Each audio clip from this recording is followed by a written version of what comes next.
आदरणीय दर्शक महानुभावहरू, भिलेज मिररबाट यहाँलाई हार्दिक स्वागत गर्न चाहन्छु। अहिले तपाईँ हेरिरहनु भएको छ भिलेज मिरर। आजको एपिसोडमा हामी भिन्नै प्रकारको छलफल गर्न लागिराखेका छौँ। पुस्तक भनेको मानिसको जीवन र मानिसलाई ज्योति दिने एउटा दर्शन हो जस्तो लाग्छ मलाई। उज्यालो गराउने त्यस्तो शक्तिशाली चिज पनि हो पुस्तक भनेको। त्यो पुस्तकको बारेमा हामी छलफल गर्न कोसिस गरिराखेका छौँ। यस्तो विकराल अथवा सङ्कटको अवस्था छ। यो सङ्कटको अवस्थामा नै एउटा पुस्तक जन्म्यो। पुस्तक लेखकसँग आज हामी कुराकानी गर्न लागिराखेका छौँ। अरू विस्तृत कुरा उहाँबाट नै हामीले बुझ्नेछौँ।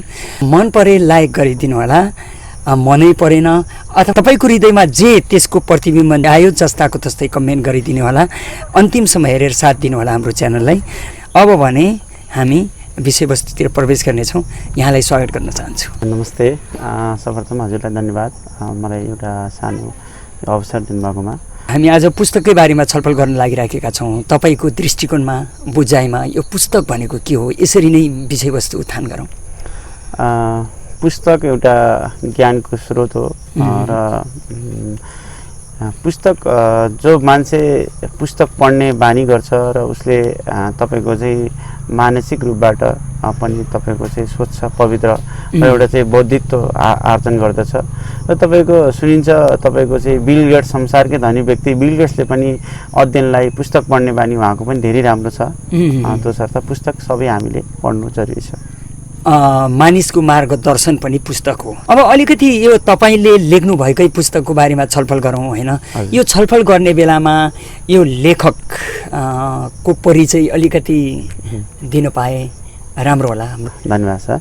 मेरो नाम सूर्य प्रसाद पौडेल हो र मेरो साहित्यिक नेम चाहिँ सूर्य अनवरत पौडेल। म चाहिँ विगतमा केही दशकदेखि कथा, कविता र नाटक विधामा चाहिँ र लघु उपन्यास विधामा चाहिँ लेख्दै आएको थिएँ र केही समयको अन्तरालमा मैले चाहिँ तपाईँको चाहिँ अलिकति कलम लेखाइ अलिकति मेरो पात्रिएको थियो र अहिले यो नेपालको चाहिँ विषम परिस्थिति र विश्वको विषम परिस्थिति जुन कोरोना भाइरस कोभिड-19 को चाहिँ महामारीले गर्दाखेरि हामी लकडाउनमै घरभित्र बसिरहेको अवस्थामा केही लेखौँ न भन्ने एउटा चाहिँ उत्प्रेरणा आयो र तपाईँको चाहिँ एउटा सिर्जनातिर बढौँ त अघि बढौँ भन्ने लाग्यो।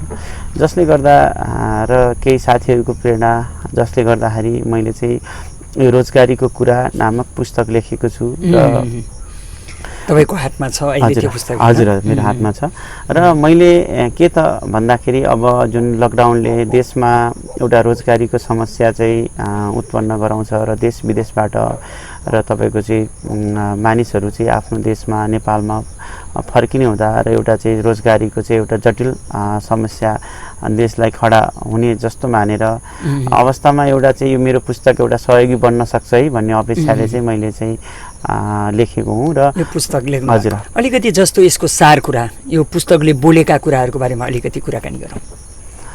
पुस्तकभित्र के छन्? यो पुस्तकभित्र यो चाहिँ तपाईँको बजारभित्र, यो सहर बजारभित्र समग्रमा चाहिँ एउटा सानो चाहिँ कस्तो नि विद्यार्थीहरूदेखि लगायत सम्पूर्ण बेरोजगारहरूको लागि मैले एउटा मूलतः एउटा चाहिँ वाक्यमै भन्दै गर्दाखेरि चाहिँ के छ भन्दाखेरि यो जुन सहर बजारभित्र जुन धेरै अपर्च्युनिटीहरू हुन्छ मानिसहरूको लागि, त्यो मानिसहरूले रोजगारीको स्रोत चाहिँ पत्ता लगाउन सक्दैन कि जस्तो बजार यस्तो ठाउँ हो जहाँ तपाईको चाहिँ सम्भावनाका एकदम सम्भावनाहरू हुन्छ।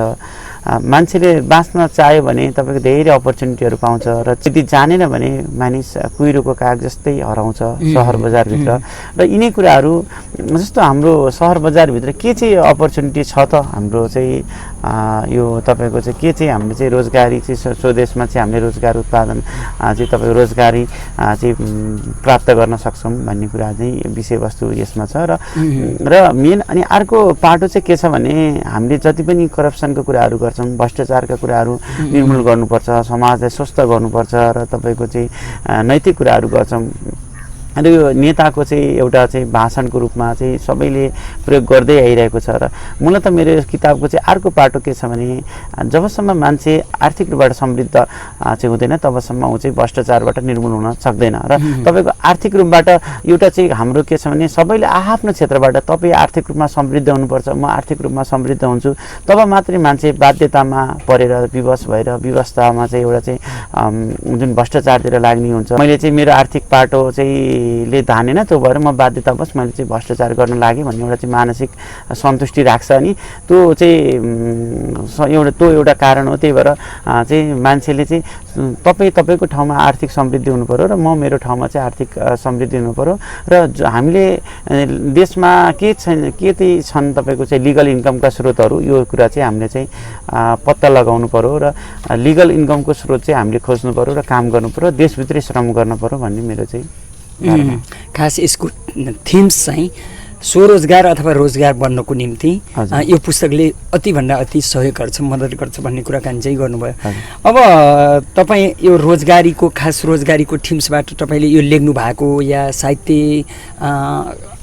साहित्य सिर्जनाको कोणबाट कसरी यसलाई लेख्नु भएको अलिकति यसरी जानु। मैले यसलाई एउटा निबन्धको रूपमा चाहिँ हेरेको छु होइन। र कस्तो छ भन्दाखेरि यो चाहिँ मैले मेरो जुन जनशक्ति केन्द्र स्वदेशमा रोजगार भन्ने एउटा तपाईँको चाहिँ संस्था छ, जब प्लेसमेन्ट छ र यसमा चाहिँ विगत केही वर्षदेखि चाहिँ केही भइरहेका कुराहरू र तपाईँको चाहिँ मसँग घटेका घटनाहरू र तपाईँको चाहिँ मैले मनमा लागेका कुराहरू एउटा चाहिँ रोजगार खोज्ने व्यक्तिको लागि एउटा चाहिँ सहयोगी होस् भन्ने हिसाबले चाहिँ मैले चाहिँ यस पुस्तकभित्र चाहिँ कुरा दर्शाएको छु। अपर्च्युनिटी त मानिससँग धेरै हुन्छ, त्यो मान्छेले कहीँ नदेखेर कहीँ नथाहा पाएर त्यस्ता अपर्च्युनिटीहरू गुमाइराखेको हुन्छ। हजुर, यो तपाईँको पुस्तकले त्यस्तो अपर्च्युनिटी के देखेको छ भित्र होइन, एक दुई यस्तो तरिकाले भनिदिनु भयो भने रोजगार वा स्वरोजगार बन्ने मानिसलाई अलि सजिलो हुन्थ्यो। यस्तो छ सर, जस्तो हाम्रो शिक्षा तपाईँको अहिले बिस्तारै त प्राविधिक शिक्षालाई पनि तपाईँको चाहिँ देशले समेट्दै गइरहेको छ र मेरो चाहिँ कस्तो छ भने मेरो धारणा चाहिँ मैले यो सबै नीति नियम शिक्षामा नीति नियममा लाग्ने उच्च पदका व्यक्तिहरूलाई पनि एउटा चाहिँ मेरो आइडिया चाहिँ सेयर होस् भन्ने हिसाबले चाहिँ मैले चाहिँ पुस्तकमा लेखेको छु कतिपय कुराहरू, मलाई लागेको कुराहरू।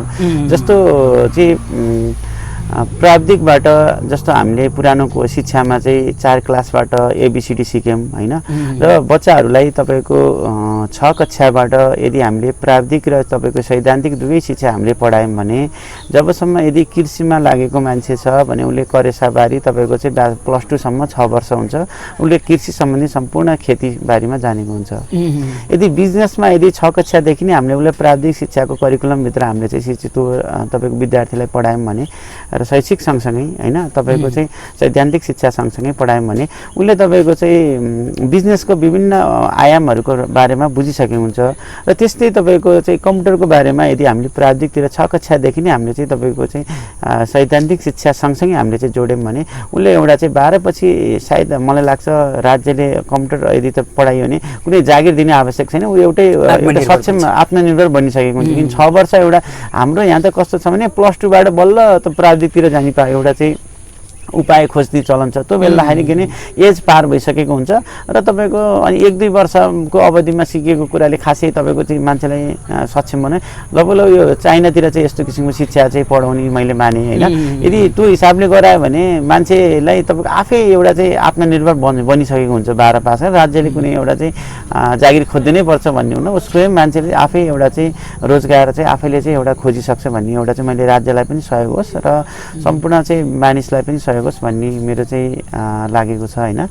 र दोस्रो र चाहिँ के छ भन्दाखेरि जब अहिले शिक्षामा कस्तो छ भने म कस्तो के पढ्दैछु र मैले के विषय लिएर म के बन्ने हो, यो चाहिँ विद्यार्थीहरूलाई चाहिँ सायद ज्ञान छैन। मैले जस्तो म सम्झिन्छु मैले विद्यालयमा कतिपय टिचरहरू आवश्यक परेको चाहिँ भ्याकेन्सी छ ल चाहिँ पढाउनुहोस् न त भनेर मैले विद्यार्थी जुन उच्च शिक्षा गर्ने ब्याचलर एजुकेसन लिएर पढेका भाइ बहिनीहरूलाई भन्दाखेरि ब्याचलर सकिसक्नु भएको छ, उहाँले डिग्री पढ्दै गरेको यो सर यो चाहिँ पढाउने विषय चाहिँ मलाई नभनौँ सर एकदम गाह्रो लाग्छ, बरु अरू कुनै जब भए भन्नु होला भन्नुहुन्छ। जस्तो उहाँले एजुकेसन लिएर पढिराख्नु भएको छ अनि तपाईँको मलाई पढाउने विषय चाहिँ गाह्रो लाग्छ, अरू कुनै म चाहिँ के पढ्दैछु र उहाँको रहर यो तालमेल शिक्षामा छैन। यिनै कुराहरू नै अब जस्तो मान्छे आउँछ म सबै गर्छु भन्छ।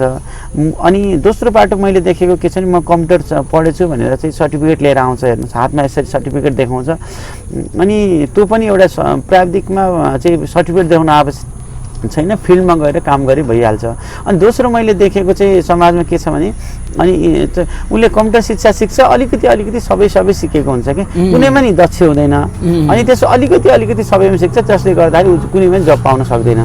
यो पनि एउटा चाहिँ समस्या छ। यदि तपाईँले सानो जुनसुकै सिके पनि, अब जस्तो मानौँ बजारमा फोटोसप छ, तपाईँको चाहिँ 15 दिन मजाले तपाईँको फोटोसप सिक्नु भने ल्याबहरूमा तपाईँले 15-20 हजारको जागिर पाउन सक्नुहुन्छ। अब तपाईँले जस्तो मानौँ एकाउन्टेन्ट पनि राख्नुभएको छ भने कुनै एकाउन्ट सम्बन्धीको बिजी अथवा ट्याली जस्तो सफ्टवेयरहरू पनि दक्ष हुनु पर्यो। अमिन पढ्नु भएको छ भने तपाईँको चाहिँ विभिन्न किसिमका चाहिँ सफ्टवेयरसँग अब अहिले चाहिँ प्राविधिक लाइन भएको हुनाले म पढेको विषयमा चाहिँ कम्प्लिट हुनु नै आजको आवश्यकता छ। बरु तपाईँ एउटै चिजमा दक्ष हुनुहोस् तर कम्प्लिट हुनुहोस् भन्ने चाहिँ मेरो चाहिँ किताबमा चाहिँ लेखेको एउटा चाहिँ विषय पनि हो होइन। सुरेश सर, अब अलिकति यो तपाईँको पुस्तकले रोजगारको थिम्सलाई अथवा टिप्सलाई दिइरहेको छ। हजुर, मलाई आशा छ के भने धेरै मानिसहरू यो पुस्तक पढेपछि स्वरोजगार र रोजगारको बाटो रोज्नेछन् र लाग्नेछन्। धेरै मानिसहरू विदेशको सट्टा नेपालमै रोजगार खोज्नेछन् भन्ने चाहिँ आशा लागेको छ। अब यो लेख्नु भएको तपाईँको यो पुस्तक छ रोजगारीका कुरा। यो रोजगारीका कुरा पुस्तकभित्र रोजगारी खोज्नको लागि मानिसले कुन कुन सेक्टरमा रोजगार खोज्नुपर्छ त्यसको बारेमा अलिकति बताइदिनुहोस् न। होइन, कस्तो छ भन्दाखेरि तपाईँको नेपालमा धेरै अपर्च्युनिटी सम्भावना छ होइन, र रोजगार चाहिँ तपाईँको जुनसुकै सेक्टरमा पनि तपाईँको चाहिँ रोजगार गर्न चाहेमा चाहिँ पाउने अवस्था नेपालमा छ होइन। र अब अहिले के छ भन्दाखेरि अब मान्छे मैले सानो काम पनि तपाईँको चाहिँ लाज मान्नु भएन। यहाँ त कस्तो छ भने सानो काम नगरी ठुलो काम सरल तरिकाले टेबलमा बसेर सिग्नेचर गरेको भरमा चाहिँ म यति क्वालिफिकेसन छ भन्ने किसिमको चाहिँ एउटा मानसिकता भनौँ न। काम चाहिँ केही मानिसले जाने छैन तर सिग्नेचर गरेको भरमा मेरो यति तलब हुनुपर्छ भन्ने छ। र त्यस्तै गर्दाखेरि सानो काम गर्न सकेको खण्डमा नि उसले आफू र आफ्नो परिवारलाई सहज रूपमा पाल्न सक्छ। जस्तो कि के छ भने बजारमा पाउन सक्ने कामहरूको बारेमा भन्दाखेरि चाहिँ हजुर, यदि हामीले निम्न कुरा सिकेको खण्डमा उचित हुनेछ। जस्तै मैले प्लम्बर इच्छा शक्ति भए 3 महिनामा सिक्न सकिन्छ, नम्बर 1 होइन। एउटा उपाय मात्रै हो, धेरै उपायहरू छन् होइन। दोस्रो जस्तो इलेक्ट्रिसियन छ, हाउस वायरिङ छ, इच्छा शक्ति भए 3 महिनामा सिक्न सकिन्छ, उसले आफू पनि पालिन्छ र परिवार पनि पाल्न सक्छ। त्यस्तै फर्निचर मिस्त्री भयो, एल्युमिनियम मिस्त्री भयो, ग्रिल मिस्त्री भयो, र अहिले एकदमै चल्दै आएको भनेको जिप्सन बोर्डहरू फिटिङ गर्न जाने भने सरल पनि हुन्छ र धेरै पैसा कमाउने र धेरै महँगो चाहिँ मिस्त्रीको रूपमा चाहिँ काम गर्न पाउँछ। र त्यस्तै घर निर्माणका मिस्त्रीहरू भयो, अनि तपाईँको चाहिँ वास सेन्टरहरूको चाहिँ लन्ड्री म्यानहरू भयो होइन। अब तपाईँको चाहिँ हस्पिटल साइडको क्षेत्र पनि धेरै राम्रो छ, जस्तो एचएहरू, सिएमएहरू, ल्याब असिस्टेन्टहरू होइन। कृषितिर जेटिए कृषि प्राविधिकहरू भयो, र त्यस्तै गाडीहरूको क्षेत्रमा पनि अटोमोबाइल एकदमै राम्रो छ अहिले, किनभने अब जमाना भनेको तपाईँको चाहिँ अब गाडीहरूको जमाना हो होइन, यन्त्रहरूको जमाना हो। त्यस्तै तपाईँको चाहिँ अब कम्प्युटर टाइपिङहरू नेपाली र अङ्ग्रेजीमा मात्रै तपाईँ दक्ष हुनुभयो भने तपाईँले अरू केही सिक्नै पर्दैन क्या। नेपाली टाइपिङ राम्रो र तपाईँको चाहिँ इङ्ग्लिस टाइपिङ मात्रै जान्नुभयो भने पनि आफू र आफ्नो बच्चा परिवार सहजै पाल्न सक्नुहुन्छ। त्यस्तै तपाईँको चाहिँ एकाउन्टेन्ट, टेली, बिजी जस्ता सफ्टवेयरहरू तपाईँले चाहिँ जान्नुभयो भने पनि तपाईँ बजारमा 20-25 हजारको जागिर सहजै रूपमा पाउनुहुन्छ होइन।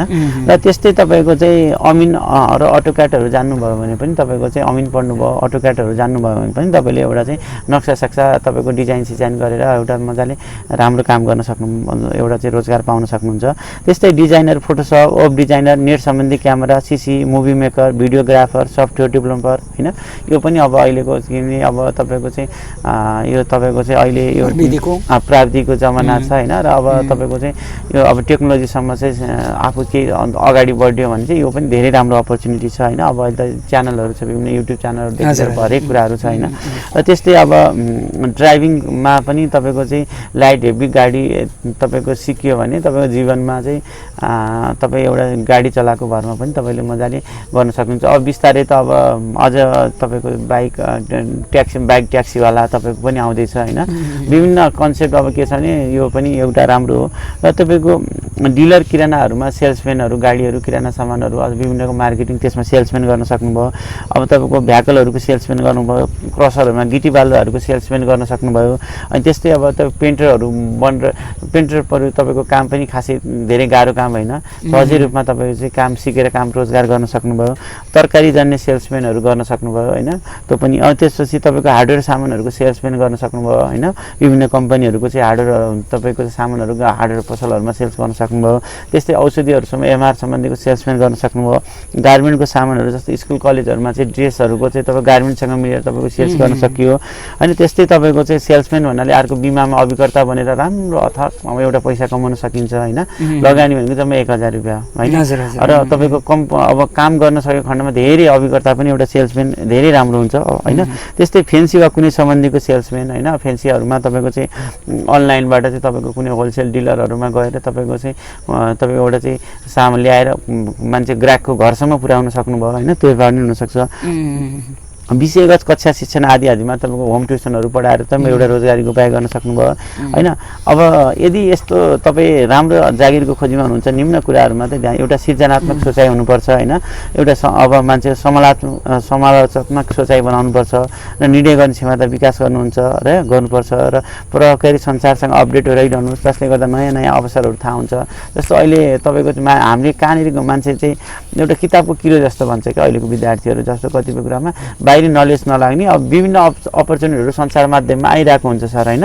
त्यसमा तपाईँ त्योसँग चाहिँ आफू अपडेट भइराख्नु पर्यो। यिनै कुराहरू यो पुस्तकमा मेन कुरा नै यो जस्तै रोजगारीका सेक्टरहरू छ, यसको बारेमा तपाईँले वर्णन गरिदिनु भयो। अब अलिकति यो रोजगारमा प्रब्लम आउने कुराहरू हुन्छ नि, हजुर सर। जस्तो तपाईँले यसको बारेमा भन्नुभयो, मान्छेको मनस्थितिमा मानिसको मानसिकतामा पनि के छ भने यो सानो रोजगार अथवा यस्तो केही भन्ने कुरा नै छ। त्यो भएको हुनाले यो रोजगारी हुनको लागि अब यो तपाईँले भनेका 20-22वटा बुढाका कुराहरू छन्। यो सेक्टरमा काम गर्नको लागि मानिससँग कस्तो प्रकारको कन्सेप्ट हुनु जरुरी होला, अलिकति त्यता पनि छलफल। यस्तो छ सर, जस्तो कस्तो छ भन्दाखेरि एउटा कुरो फर्स्ट अफ अल म काम सानो ठुलो नभनिकन मान्छे आउनु पर्यो होइन। त्यो तपाईँको म यति पढेछु उति पढेछु त्यो मानसिकता त्यागेर आउनु पर्यो। र दोस्रो के छ भन्दाखेरि तपाईँको चाहिँ र काम सम्बन्धी केही नलेज लिएर आउनु पर्यो। काम जागिर खोज्नको लागि केही नलेज, यो यिनी उपाय मात्रै सिकाएको होइन, धेरै उपायहरू यस्तो छन्।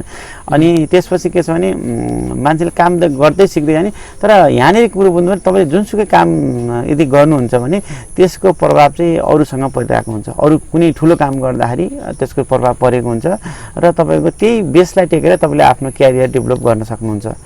त्यो चाहिँ अनि काम खोज्ने बेलामा चाहिँ मान्छेले के बुझ्नुपर्छ भने कोठाभित्र बस्ने कामभन्दा फ्रन्ट साइडमा बसेर गर्ने काम हुन्छ नि, त्यो चाहिँ खोज्नु छ। यदि तपाईँले आफ्नो क्यारियर चाहने हो भने तपाईँको जस्तो सामान्य ड्राइभरले कति बुझेको हुन्छ, पढ्योस् नपढ्यो, किन फ्रन्ट साइड भन्दा पनि तपाईँको सेल्सम्यानको कामहरू अथवा तपाईँ मान्छेसँग जनसम्पर्क हुने काम चाहिँ तपाईँले चाहिँ रोज्नुभयो भने चाहिँ आफ्नो क्यारियर चाहिँ माथि एकदम सजिलै बढाउन सकिन्छ। किन जनसम्पर्क हुन्छ, सम्बन्ध यस्तो हुन्छ कि सर, यदि मान्छेसँग समुद्र बनाउन सक्यो भने नयाँ नयाँ सम्बन्धहरूले अवसरहरू दिएर प्रदान गरिरहेको हुन्छ कि मान्छेले बुझ्दैन। हेर्नुहोस्, मान्छे main power is the big bank balance भन्छ कि मान्छे भनेको एउटा चाहिँ प्रोपर्टी हो, अर्काको लागि सम्पत्ति हो।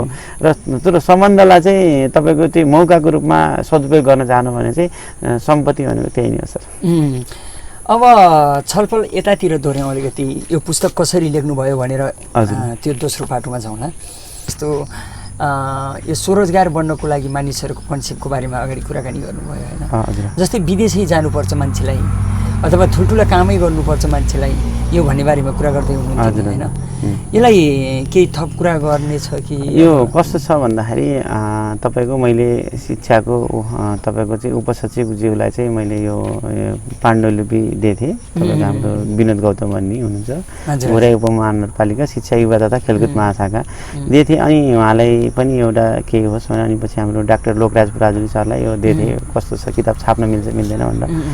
अनि कस्तो छ भन्दाखेरि मैले यो चाहिँ राज्य पस्तेबाट नै तपाईँको चाहिँ शिक्षाको नीति नै त्यस्तो किसिमको ल्यायो भने चाहिँ मान्छेलाई एउटा चाहिँ स्वरोजगार भने स्वदेशमै एउटा रोजगार प्राप्त गर्नको लागि एउटा चाहिँ इन्भाइरोमेन्ट चाहिँ बन्छ। र अब यसमा जस्तो कि धेरै नै एउटा चाहिँ क्रान्ति, एउटा शैक्षिक क्रान्ति अथवा एउटा चेतनाको क्रान्ति चाहिँ ल्याउनु आवश्यक छ। किनकि तपाईँको अझैसम्म हाम्रो के छ भने 10 लाख खर्च गरेर बिहे गर्ने र तपाईँको 1 लाख खर्च गरेर गल्फ जाने एउटा मानसिकता छ। दोस्रो के छ भने हाम्रो सपना भनेको अस्ट्रेलिया अमेरिका भन्ने छ। अहिलेका 12 पास गर्ने बाबु नानीहरूलाई सोध्ने भने भाइ बहिनीहरूलाई सोध्यो भने अनि त्यहाँ गइसकेर लगभग तपाईँको होटेलको कामहरू विभिन्न किसिमका झाडु पोछा लगाउनेदेखि लिएर विभिन्न किसिमको तल्लो आफ्नो पढाइसँग मिल्दा काम नगरे तापनि के छ भने अनि तपाईँको चाहिँ आफूले काम गरेको चाहिँ अनुभव नदेखाउने होइन मिडियामा। अनि त्यसपछि समुद्रमा कर्नेसमा तटीय क्षेत्रमा गएर अथवा टावरमा गएर ल मेरो सपना पुरा भयो है म त एकदम ठुलो मेरो चाहिँ यो किसिमले गर्दाखेरि यहाँ निमुखा र तपाईँको अशक्त जो पढाइमा एकदम ट्यालेन्ट छन् होइन उहाँहरूलाई चाहिँ एउटा मानसिक असर परिरहेको छ कि एउटा सामाजिक कस्तो हुन्छ भने उदाहरण कस्तोसँग कम्पेयर गरौँ भने यदि तपाईँ सक्षम हुनुहुन्छ तपाईँ धन सम्पत्ति धेरै छ तपाईँले छोरीहरूलाई चाहिँ धेरै दाइजो दिनुभयो र अर्कोसँग यदि पढाउनु भयो तर दाइजो दिन सक्नु भएन भन्दाखेरि त्यो सामाजिक त असर गर्यो नि त होइन। भनेपछि यस्तै किसिमको सामाजिक विकृतिको रूपमा चाहिँ त्यो बच्चाहरूलाई चाहिँ यहीँ नेपालमै बसेर केही गर्नुपर्छ भन्नेलाई चाहिँ एउटा चाहिँ तिनी उहाँहरूको मानसिकतामा एउटा चाहिँ कुठाराघात भएछ होइन। र त्यसले गर्दाखेरि के छ भन्दाखेरि चाहिँ यो चाहिँ एकदम चाहिँ तपाईँ यो एउटा विकृति नै हेर्नुहोस्। यो विकृतिलाई रोक्नको निम्ति यो पुस्तकले केही ज्ञान दिन्छ। हजुर हजुर हजुर मैले अझ अर्को के छ भने अनि अर्को मनमा लाग्ने कुरा चाहिँ कस्तो छ भन्दाखेरि जब मान्छे एसएलसी पास हुन्छ नि एसएलसी पास +2 पास गर्छ तब धनी र गरिबले पढ्ने शिक्षामा फरक आएको छ है मेरो विचारमा। धनीले चाहिँ के गर्छ को आफ्नो बच्चा बच्चीलाई चाहिँ के गर्छ नि डक्टर इन्जिनियर अथवा ठुल्ठुला चाहिँ छिटो पैसा कमाउने चाहिँ विषयतिर अलि लामो लगानी गरेर पढाउँछ। बिचरा सामान्य तपाईँको चाहिँ मान्छेले चाहिँ के गरे हुन्छ नि यही सैद्धान्तिक विषयहरू 8 वर्ष +2 2 वर्ष ब्याचलर 4 वर्ष अनि मास्टर 3 वर्ष है 8-9 वर्षसम्म यही पढिरहेको छ मान्छेले। उसले कोठाबाट 30,000 सेरी आउँछ वर्षमा कलेजमा 10,000 तिर्छ होइन खान्छ बस्यो। एउटा समय 8-9 वर्षको समय भनेको एउटा चाहिँ तपाईँको ठुलो अवधि हो। अनि त्यसपछि अब 26-27 वर्षसम्म उसले बिचरा जागिर पाउँदैन। अब 26-27 वर्षसम्म बुवा आमाले कति थेग्ने अनि पछि लास्टमा बिहा गराइदिन्छ तपाईँको चाहिँ अब ऊ बिहा छोराछोरीलाई बुढो भइस बाबु बिहा गर भन्ने हुन्छ। अब बिहा गरिसकेपछि उसले अब तपाईँको श्रीमती ल्यायो। अब आफू त पहिले बेरोजगार छ होइन पढ्न त डिग्री पढेछ अर्को बेरोजगार थपियो। अब उसले तपाईँको ल हामीले अब क्रिएटिभ माइन्ड आउँदैन कि त्यो बेलामा अब सृजनशीलता भन्ने कुरा हराउँछ। र तपाईँले 3 महिनापछि अब जस्तो फलफुल खेती गरौँ भन्ने मानसिकता हुन्न तरकारी खेती आजको आजै के अब जस्तो 1 महिनाको मात्रै सोचाइ हुन्छ हेर्नुहोस् 1 महिनापछि मैले तलब आउँदैन मैले के गर्ने कसरी पाल्ने परिवार दैनिक हुन्छ। कुनै लामो समय चाहिँ ग्यापिङ गरेर चाहिँ मैले प्लानिङ गर्ने हुन्छ जस्तो बिजनेसमा त सानो रिजल्ट आजको आजै रिजल्ट दिन्न 2 वर्ष 5औं वर्ष 10औं वर्ष बिजनेस गर्ने मानसिकता पनि आएन पढेर किनभने आफै बेरोजगार चाहिँ लगानी पनि हुँदैन होइन। यो चाहिँ यसले गर्दाखेरि अनि पछि वैदेशिक रोजगारमा जानु एउटा कारण त्यो पनि हो होइन। किन भन्दाखेरि उसले अब विदेश गएपछि आत्तिन्छ मान्छे के योजना पढेछ तर योजना बनाउनै सक्दैन जसले गर्दाखेरि विदेश पलायन हुने किसिमको चाहिँ मैले देख्छु। कस्तो राम्रो साथीहरू जुन तपाईँको चाहिँ कृषिमा पढेका साथीहरू होइन अब तपाईँको चाहिँ राम्रो तपाईँको आइडिया छ सब कुरा जानेछ तर के छ नि यहाँ जम्न सकिरहेको छैन क्या मान्छे कारण यही नै हो सर। अब हामी यो कुरा चाहिँ यो पुस्तकको थिम्स बारेमा हामी छलफल गऱ्यौँ यसको भावना यसको मर्म दृष्टिकोणहरू यहाँ प्रस्तुत गर्नुभयो। अलिकति यो लकडाउनको बेला यस्तो खतरनाक समयमा यो पुस्तक जन्मियो। हजुर यो पुस्तक जन्माउने कुरा पनि बच्चा जन्माउनु जस्तै हो होइन 10 महिना पेटमा राखेर जन्माएको जस्तै यो कसरी सुरुवात भयो यो पुस्तक अलिकति जन्माउने यत्रो पुस्तक लेख्ने बेलासम्म कति दिन लाग्नुभयो यसको अलिकति छोटो पृष्ठभूमि जानौँ न होइन। सुरेश सर हामी कार्यक्रमको अन्त्यतिर पनि आइसकेका छौँ होइन। अलिकति यो पुस्तक कोरोनासँगै जन्मियो यो कसरी जन्मियो अलिकति यसको बारेमा भनिदिनुहोस् न होइन।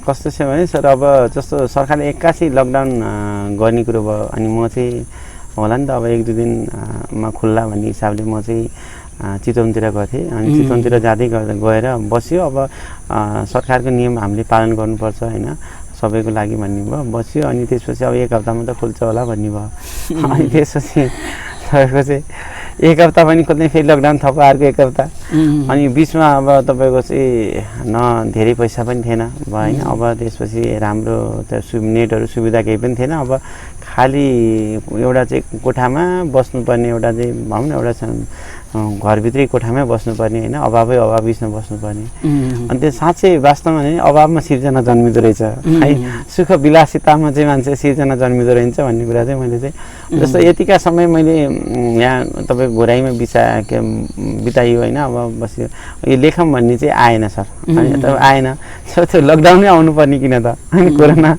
तपाईँको चाहिँ कोभिड-19 कि तपाईँ चाहिँ लकडाउनमै किन आयो भन्दाखेरि एकान्तमा बस्दाखेरि अब तपाईँ अभाव भयो अब सिर्जना नै जन्मियो त्यही त्यो कोभिडको कारणिक चिजले नै मान्छेले यस्तो सिर्जना गर्नु जस्तो अब कोभिड-19ले जस्तो अब भयो स्थितिले कतिपय धेरै कुरा नकारात्मक भए पनि कतिपय कुराहरू अब वातावरण प्रदूषणका कुराहरूलाई पनि स्वच्छ वातावरण राम्रो गरेको छ होइन कतिपय कुराहरू भने मलाई पनि अब कोभिड-19मा एउटा चाहिँ ऐतिहासिक समय पनि हो होइन अब यो एउटा जिउने कला जस्तो पनि हो तपाईँले यसबाट यो शिक्षा मात्रै होइन आफूले जिउनुको निम्ति पनि त केही एउटा समय आफूले समय मेरो ध्यान केन्द्रित भयो जसले गर्दा मेरो मनोबलहरू बढ्यो होइन समय मेन्टली एउटा चाहिँ तपाईँको चाहिँ एउटा चाहिँ मानसिक रूपमा चाहिँ एउटा दिशा परिवर्तन भयो होइन यदि मैले समाचार हेर्दै सुन्दै बस्दै रेडियो सुन्दै गर्दै मलाई पीडा हुन्थ्यो होला होइन डर हुन्थ्यो होला विभिन्न किसिमको चाहिँ एउटा चाहिँ समस्या हुन्थ्यो होला तर मैले त्यसलाई चाहिँ त्यसलाई डाइभर्ट गरेँ क्या र एउटा सिर्जनातिर लगाएँ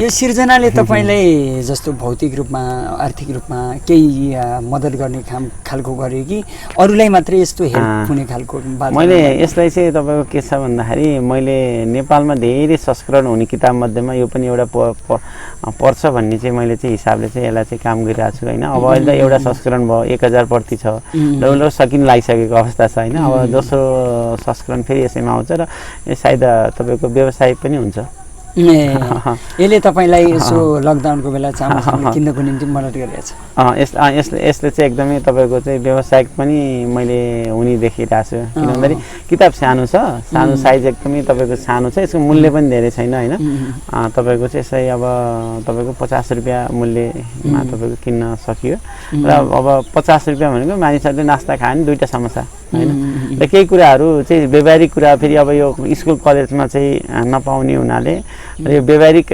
जीवनबाट निस्केको आफ्नो एउटा भोगाइहरूबाट निस्केको सबै अनुभवबाट निस्केको भने सायद मान्छेलाई चाहिँ फाइदा होला किन भन्दाखेरि अर्कोबाट बुद्धिमान मान्छेहरूले अरूसँग सिक्छन् अरे मूर्खले चाहिँ आफ्नो जीवनबाट सिक्छ अरे होइन र तपाईँको चाहिँ के छ भने यो बुद्धिमान मानिसहरूको लागि चाहिँ एकदम उपयोगी हुन्छ किन भन्दाखेरि आफ्नो जीवन तबाट सिक्न त धेरै महँगो पर्न जान्छ कि भोगाइबाट सिक्न त किन अनुभव गर्न त धेरै तपाईँको चाहिँ भोग्नु पर्यो भोग्नमा त नाफाघाटा हुन्छ समयको एउटा लस हुन्छ होइन त्यसले गर्दाखेरि यो चाहिँ बुद्धिमान मानिसहरूको लागि चाहिँ एकदम हितकर छ तपाईँले यो पुस्तक त लेख्नुभयो यो पुस्तक यो लकडाउनले गर्दाखेरि हरेक ठाउँमा पुग्ने स्थिति त भएन यो पब्लिकको बिचमा अथवा यो रोजगार बन्ने दाताहरू छन् नि मानिसहरूको बिचमा कसरी पुर्याउने कोसिस गर्नु भएको छ हजुरहरूको ठुलो सहयोग छ म धन्यवाद दिन चाहन्छु किन भन्दाखेरि तपाईँको यो गाउँले हैन अथवा तपाईँको चाहिँ यो च्यानलले यसले जसरी तपाईँले एउटा तपाईँको चाहिँ गरिबभन्दा एउटा तपाईँको जस्तो रवि लाम्छाने सरले के तपाईँको चाहिँ जनतासँग सिधा कुरा हुने एउटा सामान्य वर्गलाई चाहिँ माथि उठाउने हिसाबले सहयोग गर्ने हिसाबले जुन चाहिँ उहाँले काम गरेर जति लोकप्रियता हासिल गर्नुभएको छ हजुरले पनि के छ भने उपल्लो तहका ठुलो एउटा धनी वर्ग अथवा त्यस्तो सम्भ्रान्त परिवारलाई नगरिकन एउटा सामान्य गाउँमा एउटा जीवनयापन गर्ने मान्छे अथवा सरल मानिस अथवा एउटा कुनै एउटा चाहिँ तपाईँको च्यानलमा एउटा हितकर हुने मान्छे प्रेरणा जाने हिसाबले चाहिँ जुन त्यस्तो किसिमको चाहिँ वर्गलाई तपाईँले उठाउन खोजिराख्नु भएको छ तपाईँहरूको सहयोगबाट सुरेश सर यो लकडाउनको बारेमा लेख्नु भएको पुस्तकको बारेमा छलफल भयो यो गहनै छलफल अलिकति बेसीसम्म पुग्न नसके पनि छोटो समयमा कुराकानी भयो यो पुस्तकले अरू मान्छेको जीवन बदल्नको निम्ति ठुलो मद्दत गर्नेछ भन्ने विश्वास लिएको छु अब हजुर जाँदै अन्तमा केही छुटेको कुरा छ भने भनिदिनु होला होइन धन्यवाद सर यही हो सर कस्तो छ भन्दाखेरि तपाईँको चाहिँ देशभित्र विभिन्न लिगल इन्कमका स्रोतहरू छन् होइन सबै हामी मिलेर देश राष्ट्र र समाजलाई चाहिँ सेवा गरौँ होइन र हामी आफ्नो खुट्टामा आफै उभियौँ देशभित्रै तपाईँको चाहिँ उद्यमी बनाऊँ होइन र देशलाई पनि टेवा पुऱ्याउँ भन्न चाहन्छु सर यहाँ हाम्रो स्टुडियोसम्म आइदिनु भयो कुराकानी गरिदिनु भयो यहाँलाई धेरै धेरै धन्यवाद धन्यवाद सर